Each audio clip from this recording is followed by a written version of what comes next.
Well, I think we'll go ahead and get started. I'm going to turn it over to Max and Ben here, but thank you for joining us, Auditor, and we really appreciate you taking the time to be with us here tonight. This is the Mizzou Poli-Sci Club and Pi Sigma Alpha, which is our honors organization, and they're the hosts for tonight. So I'm going to turn it over to our presidents for the year, Max and Ben, and they're gonna handle things. So thank you so much for joining us. We really appreciate it. And then Ben, you can go ahead. Okay. Thank you again for coming and taking time out of your day. Yeah, Max and I are going to kind of be facilitating this. People can either shoot us questions in the chat, and Max and I can kind of help read those to you and keep the conversation going, so you don't have to be looking at that. Or people can drop questions in the Q&A as well, at the bottom of your screen. And I think we're ready to go. As long as you're ready. Sure. Awesome. Well, oh, go ahead. No, after you. I can go ahead. Do you want to do, I can give some remarks and then I can answer any questions that you all might have. Would that be fine? Sure. Take it away.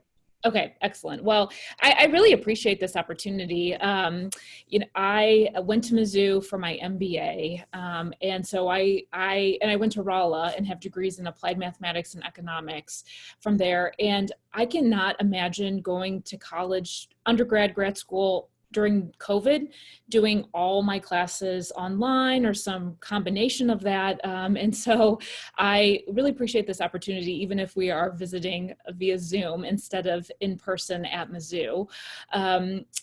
I did go to Columbia College while I went to Mizzou, so I could get enough credits to sit for the CPA exam. And so I did online classes there, and they're really hard. I mean, you have to really be self-motivating. In this campaign, I never expected to be running for political office at all. I don't come from a political family or a political background. My mom is a nurse. My dad's an engineer for a general contractor. I grew up in Fenton, Missouri, outside of St. Louis.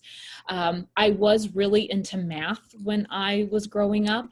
And I know I got that value from my parents. And you might have seen this story before, but my parents had this really unusual allowance system where we earned an allowance based on a formula on our age and then the number of chores that we did every week. And my parents stopped paying for stuff. So they said, like, if you want a new pair of shoes, if you want to go out to eat with your friends, you better work hard, save your money and earn it and pay for it yourself.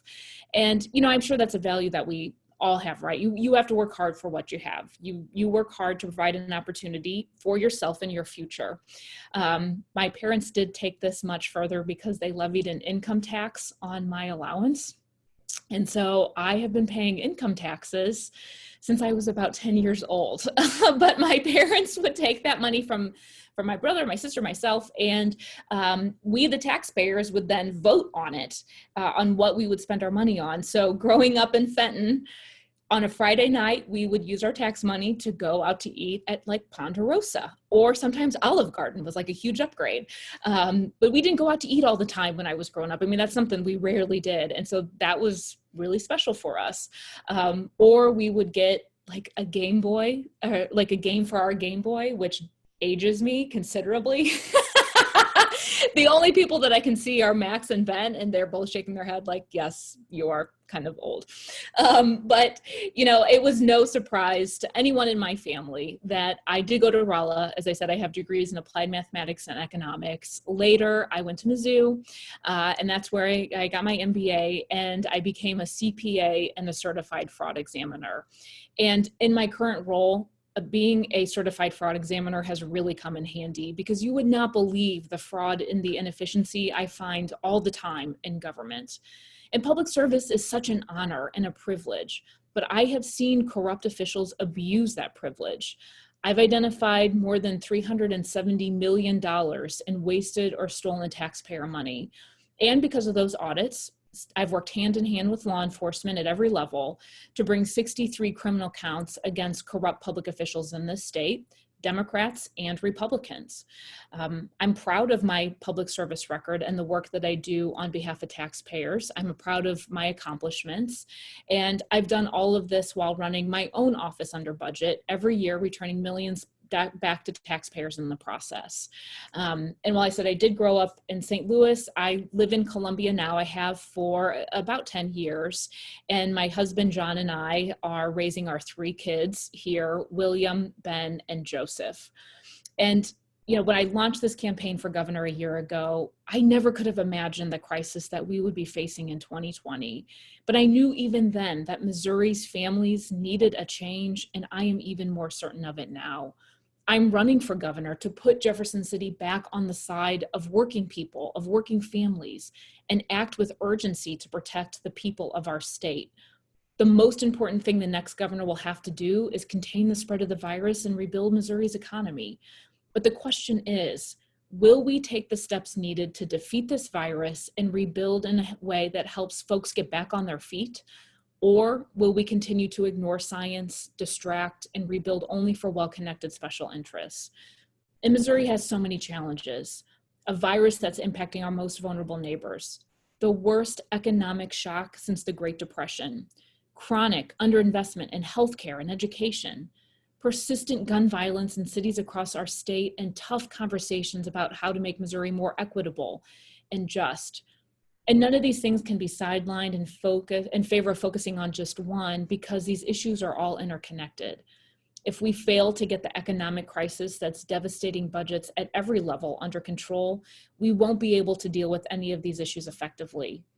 We also know that Missourians want healthcare that's affordable and accessible. I'm sure you all know that in August, the voters of our state expanded Medicaid. We're the 38th state in the nation to do that. And I believe in Medicaid expansion. I think it will be critical to our recovery from the coronavirus crisis.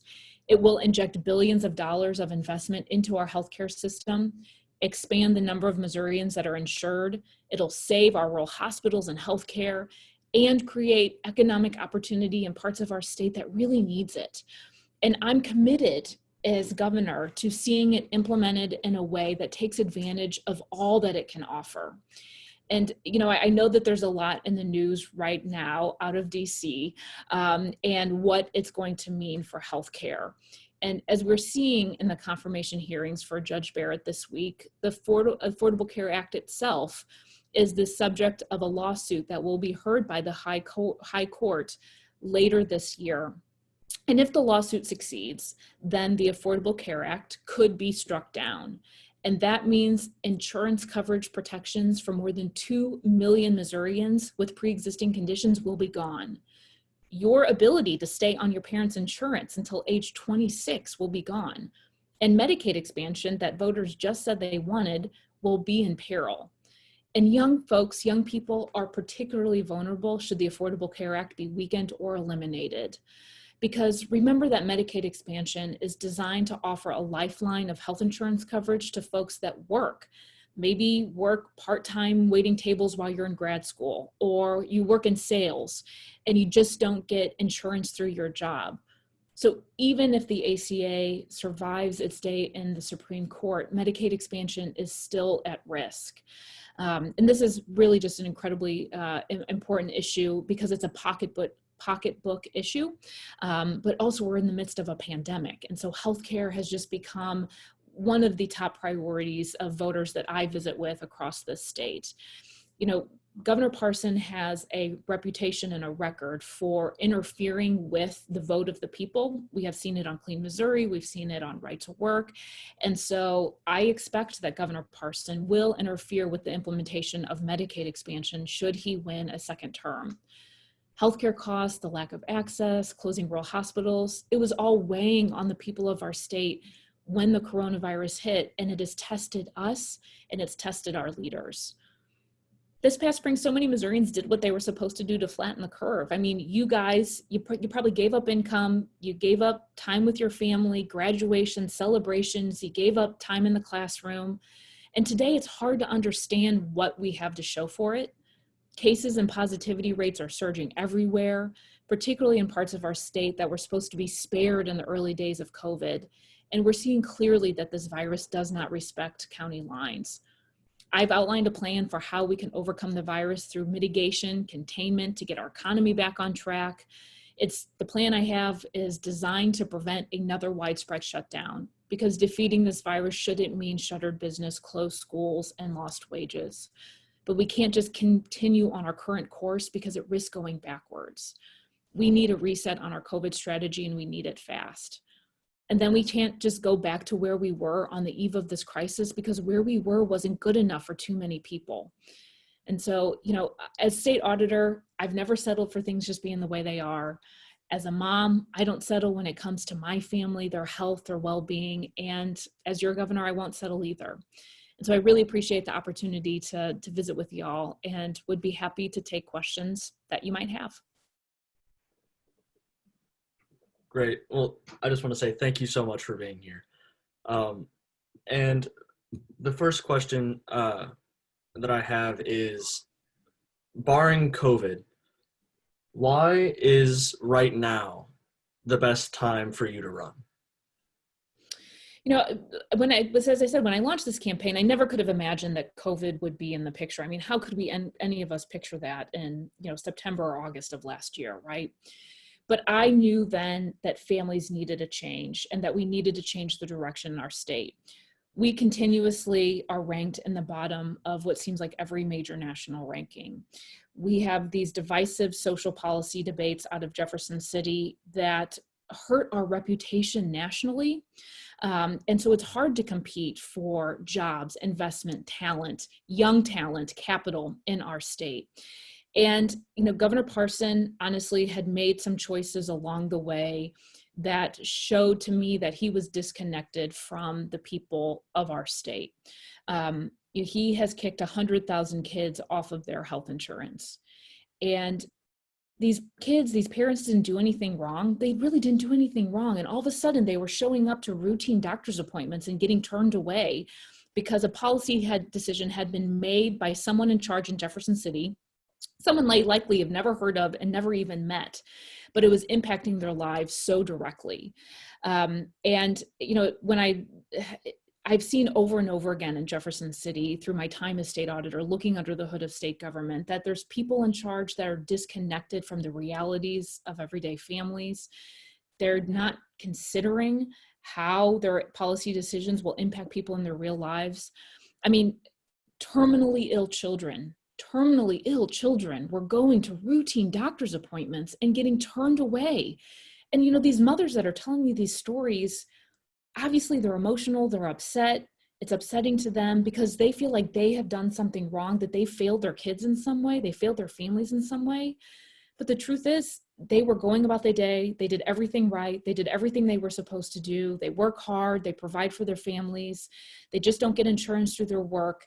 And all of a sudden, this kid that is, again, basically terminally ill is just not getting the treatment they need because someone made that policy choice and didn't consider them. Those, at the heart of it, that's the reasons for change. And now that we're in this pandemic, those issues of healthcare, those issues of putting Jefferson City back in touch with working families feel so much more urgent because of the crisis that we are dealing with. And COVID has been a test of leadership that no one could have expected, but my personal belief is that Parson has failed that test. You pointed out in the debate on Friday that I was lucky enough to watch that Governor Parson cut $1.8 million from police because of COVID, and essentially like everything got cut just because of the lower revenue of the state. What would be your priority in cuts? Because a lot of times things like higher education get cut first. What would be your priority in budget cuts if we were to still have lower general revenue? Right. And so, look, we are in a budget crisis, and that budget crisis isn't just at the state level, it's also at the local levels too. And because we still have significant economic impacts from COVID, that jeopardizes funding at the local levels as well, for public safety, for transportation, for schools, et cetera. And so the best thing that we can do is contain the spread of the virus, right? Is to take action to contain the spread of the virus. So people will feel comfortable engaging in our economy again. Consumer spending will go up, which then ripples throughout our economy and our state budgets. And so the most direct, immediate answer, that is number one. Number two, I have done work as state auditor around the state budget year after year and have been imploring our governor and our legislature to save for a rainy day, because a hard time always comes, whether it's another Great Recession, whether it's an economic depression, another bubble that pops economically, those times will come. And so I have been asking for a true reserve fund so the cuts don't have to be that severe. You know, it's like your personal bank account. You have a savings account, so if you get into hard times or if your car breaks down, you have some money saved up so you can do something with it in times of emergency. So the cuts have been more severe than they needed to be because of irresponsible budgeting that's happened at the state level. But my first turn would be look within government itself. Hundreds, I mean, just millions of dollars have gone to no bid contracts, go to professional service contracts that taxpayers are not getting any value out of. And at the end of the day, budgets are about priorities, right? And so we should prioritize public safety. We should prioritize education, particularly K through 12 education and higher education, and we can talk more about that. And so it's making these difficult choices, but setting forward your priorities and doing everything that you can to protect the funding for the priorities that you set out in your governing. Well, to segue from that, we have a question here asking, how are you better equipped to address Missouri's problem with public education, with the public educational system, than Governor Parson? Yeah, you know, so let's go back to before this crisis. And the legislature and the governor have signed so many loopholes and exemptions of taxes that's your revenues basically as a giveaway, and you're not getting any value from it. And so, for instance, and I mentioned this in the debate, but when you go to Walmart or you go to Target, you probably think that every dollar in sales tax you pay goes to what you think your taxes should go to, back into the government, so you can get value out of it, right? You think it's going to your roads, you're going to public safety, it might go to a special sales tax that's in that community, but that is not the case. Missouri has created one of the most generous loopholes for sales taxes in the country. And just in 2019, that was $121 million of your money that was given away to these big corporations just because they turned sales tax they collected on time back to the state. It's called a timely filing discount. And there actually has been some bipartisan support in the legislature to cap that, to reduce it, to address this, because it's just really not fair. I mean, it's just not fair. When you pay your income tax on time, you don't get a bonus for it. But you'll believe me, if you're a day late, you'll get penalties, fees, and everything else, right? And so we need to make an even playing field here and not give away revenue. The state of Missouri has over 200 exemptions, and the government only tracks 3 of them. There's no idea on all this sales tax money and exemptions that we're giving away if you get any value from it. It's not making your education system any better. It's not making K through 12 education better. And, you know, my kids go to school at Grant School here in Columbia, up the street from my house. And so the policy decisions, the funding decisions that are made in Jefferson City impact my family just like they do millions of people across the state. And, you know, kind of the last thing that I'll say here is, you know, Governor Parson, in his State of the State address earlier this year, I believe it was earlier this year, outlined a plan that his administration had looked at, a task force that administration had looked at on increasing teacher pay, because this is a really big deal, particularly in rural districts where they're having a hard time attracting and retaining teachers. And so they're going down to 4-day school weeks instead of having a full 5-day school week because funding is lacking. And I'll tell you what, when he's talking about increasing teacher pay and paying teachers a wage that values the work that they do, I was ready to stand up and applaud for that. I don't care where the good idea comes from. I just support the good idea. And then he said, well, you local school districts, you better figure that out. It's not up to me. You better figure that out. And it's like, if these districts were able to do that, they would have done it already. They're asking for your support. They're asking for policy at the statewide level to help them create a better school district and a better education for their kids in their community. That's another disconnect. Just another disconnect of what the priorities are and what's happening in reality. Yeah, I had a question in the chat that was, how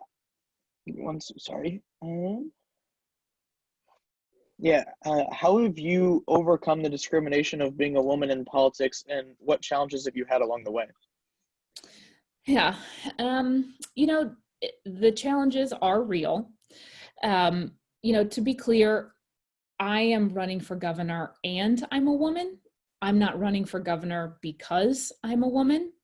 I would be the first female governor, but I would also be the first certified fraud examiner to be governor, which I think also is an important quality these days.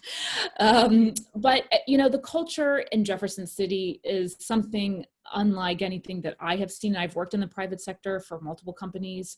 I've worked at the local government level. And, so I'll tell you this story. I was the first woman to have a baby while in statewide office in 2017, the very first woman to have a baby in statewide office. And as I kind of announced it publicly, I was really nervous about doing that because I wasn't sure how folks would react. And mostly it was very kind, very nice, congratulations and things like that. But I'll never forget that a gentleman who was in a position of power at the time in Jefferson City, he looked at me when I told him I was pregnant, and he said, well, why didn't your husband just get you a dog instead of getting you pregnant? He just couldn't understand. And, at the time I should have stood up for myself more, but it just kind of rolled by, and it was so insulting. It was just so insulting. And later I thought, really, this is not just about me. If you're saying this to me as someone who has some authority in Jefferson City, I'm a statewide elected official, right? Then what are you saying to the women that you work with? What are you saying to the women that work for you or that are your clients or that, you have authority over? And when you are in a position of creating policy in Jefferson City, if you think my husband shouldn't have gotten me pregnant, then what are you thinking when you're making policy for working people, for parents, for men and women in this state? Where are your priorities? And, in Jefferson City, right before I had the baby, I was 9 months pregnant, there's all these rumors going around in Jefferson City that I would resign my position as state auditor because I was having a baby, and I just couldn't possibly do both. And I had to come out forcefully and say, I'm not resigning. I can, you can be dedicated to your family and passionate about what you do at the same time. I don't choose, I don't make my employees choose, and I don't think the people of the state should have to choose either. And again, it's when these rumors are flying around, it's like when you are there deciding policy that's going to impact a family like mine, what perspective are you bringing to that? The culture in Jefferson City needs to change. But also the policies, and I think just maybe the empathy for others needs to be brought into this conversation. The other thing that was so dumb about all of that is that I already had 2 kids. I was already working and had children. So I don't know, but again, it is not, I bring this perspective to policymaking. I bring this perspective to leadership, but it is not the center reason as to why I said I'm running for governor, right? It's so much deeper and more complex than that. So we had a question here. about how are you going to appeal to rural voters who have always voted Republican? And that was from Shelby. You know, it's so in 2018, I won in places that Democrats didn't win a lot lately. You know, Claire was on the ballot, and I was on the ballot as well. And I outperformed Claire. I outperformed the top of the ticket by 12 points. And I did that by going directly to rural, independent-minded voters and said why I was fighting for them. And made it clear that I have no issue in standing up to the Democratic Party and Democratic ideas that I don't think are good for our state. And I do have that independent streak, and I think voters in this state do too. They want to know that there's someone that will fight for them and that's willing to advocate and stand up for them, particularly on the issues that matter to them. And, you know, it's so funny, in the urban and rural parts of the state, the issues are really the same. It's healthcare, it's education, it's living in a safe community, and it's having a good job near your home that you can provide for your family. I mean, at the end of the day, that's what people want. And certainly we can have disagreements on the path of how we get there, but that doesn't always have to be about politics. And so I think what I have done is taken what they care about and have shown a plan that and demonstrated tangibly that I can get results for them by standing up for them, whether they're Democrat, Republican, or independent or otherwise. Thank you. Give me one quick second here. Zoe had a question, and she said, could you please discuss the Missouri opportunity on your agenda for Black Missourians? Absolutely. So taking a step back to this summer, after the killing of George Floyd, there were rightful calls for change and really some amazing demonstrations of unity where we saw members of communities and law enforcement standing together, wanting and needing change. And it was important to me through the conversations that I was having with folks at that time that it was pretty darn clear people are tired of meetings. You know, meeting is not a policy. People want a plan, an agenda, and action items now. I think we've been walking the slow path to change for a long time, and it's time to pick up the pace. And so I approached this agenda, and it's the opportunity agenda for Black Missourians that is specific to some of the needs that I have seen and experienced and the conversations that I've had for Black members of our state, to recognize that there are systemic inequalities in our institutions. There has been a disinvestment in healthcare and education. There is a lack of economic opportunity and hope and economic empowerment in so many of our communities. And we cannot succeed as a state if we don't lift people up. We cannot continue to let this opportunity, this potential pass us by. And so I put together this policy agenda really with humility, listening to folks that have done this work for a long, long time. And as I said, taking it and putting into a plan. So I'm currently working with legislators on both sides of the aisle to propose legislation next session to implement some of these items. Part of that is Medicaid expansion. Some of it is policing reform, criminal justice reform. Others are voting measures, making it easier for folks to access the ballot, and reconfiguring some of our economic development incentives and creating a minority business division within the Department of Economic Development that is focused on uplifting minority communities, particularly small businesses. It's not enough, I think, just to say, here, you know, here's a job, congratulations, here's some economic opportunity. Economic empowerment is different than that. That means you get to decide what comes next. You get to decide what type of opportunity you can take hold of. And I know that it takes a long time to get there. You know, this is not a quick fix. There's some things that can happen in the short term, but we need to have a long-term view here as well.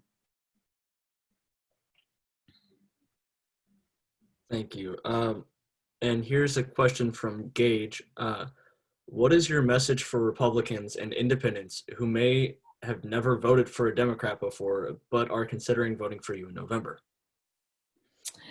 You know, I would say, again, kind of a similar question to the rural, when asked about rural voters, there are a lot of independent-minded folks out there that take a look at candidates, look at the agenda, the platform, and the vision, and make those decisions for themselves personally. We have a lot of independent-minded voters that zigzag up and down the ballot. I mean, I speak to Trump Galloway voters all of the time, because the issues they care about nationally are a little different than the issues that they care about close to home.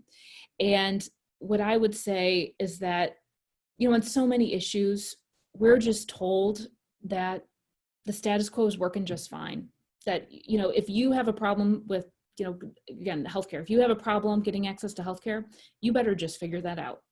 You know, if you have, you can't afford to go to college, sorry, you better just figure that out. You know, if you have kids like mine that are doing intruder drills that are really terrifying, you know, we just shrug our shoulders and say, well, that's too bad. You better just deal with it. Why do we have to settle for that? Why do we have to say that this is the best that we can do? Why can't we do more? Why can't we be more? Why can't our state have more? Why can't we have more opportunity? We don't have to settle for the status quo. We can have something better, but it takes leadership and change to get there. It takes a different vision to get there. And, you know, I know the polls in this race are neck and neck. I mean, we are within the margin of error. And I know that the other side is a bit nervous because their ads are incredibly negative, with that fact check after fact check have found to be incredibly false and misleading and just straight up not true. And so, you know, I would encourage independent-minded voters to really take a look at the candidates with that open mind, and just look at our websites and look at our agenda and see what type of vision really speaks to you and who you believe is willing to stand up to both parties, to really stand up to do what's right for the people of this state. I am being told we only have time for one more question, so I'm sorry if I didn't get to your guys' questions. You guys had some really good ones, but this is going to be a little two-pronged question, so stay with me. Conversion therapy is illegal for minors in 19 states and DC, but it's still legal in 29 states, including Missouri. And this question is, what steps are you willing to take to legalize conversion therapy in Missouri? And then following up on this, we have a pretty strong Republican legislature.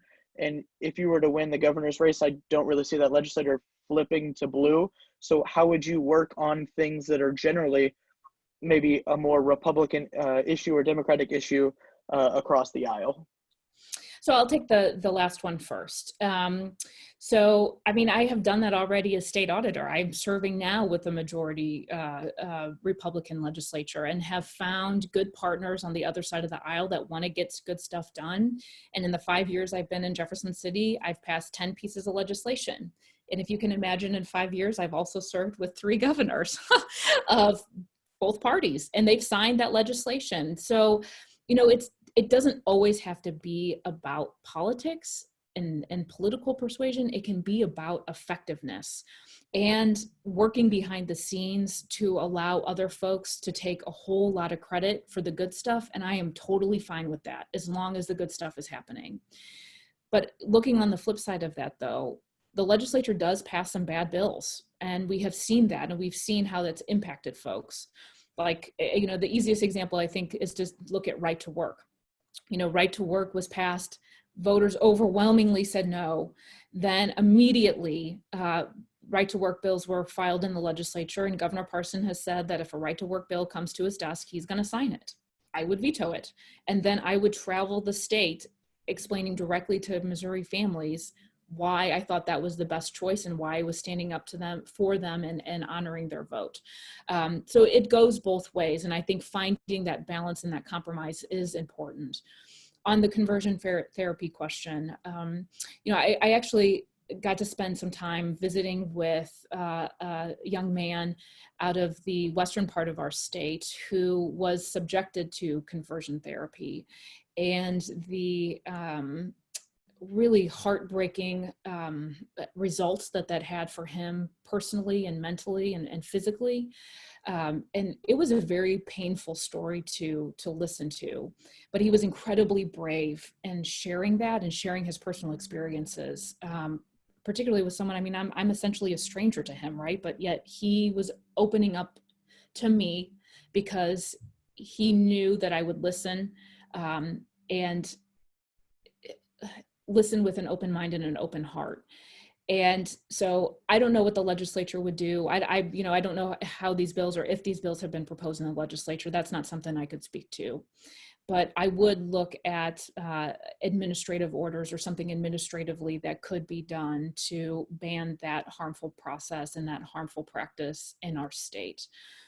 You know, the legislature did debate some bills that would have, over the past couple sessions, that would have allowed discrimination against LGBTQ individuals and some other harmful bills. And there were so many Missourians of the LGBTQ community that showed up in Jefferson City and told their personal stories. And only because of their personal stories did legislators on that committee vote no, and it didn't pass. And so while you think sometimes that your voice doesn't matter, it absolutely does. If you think showing up doesn't matter, it absolutely does. You know, we would have had a measure on our ballot to allow discrimination for those that are gay, transgender, bisexual in Missouri. And business groups were coming out against it. Everyone was coming out against it. And it came down to one legislator and a personal story that he had, and he had to vote no. One man in Jefferson City undid something that would have hurt our state in many, many different ways. And so I guess I'll wrap this up because I know I'm going over time and I want to be respectful of your time. I just encourage you to find something that you care about, find something that you're passionate about, find something that you're willing to fight for, that you're willing to advocate for.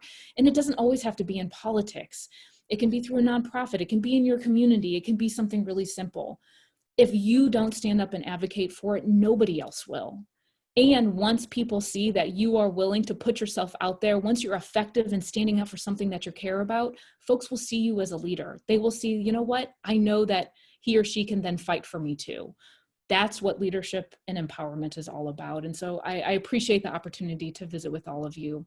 And remember to go vote. Please go vote in November. However you're voting, please participate and vote. Thank you again for coming, and thanks everybody for joining. Do you have a website people can go to and visit if they have further questions or want to know more? Sure, absolutely. You can go to NicoleGalloway.com. Awesome. Well, thank you guys so much. Thank you guys for all coming, and thank you for giving us 45 minutes of your time. We really appreciate it. Absolutely. Best of luck this semester, guys. You Thank too. you much, Auditor. Take care. Bye-bye. Well, thank you, everybody, for joining us. We appreciate having you here. And great job, Max and Ben. Thank you so much. Thanks, guys. Have a good night. Yeah, thanks, guys. Bye-bye.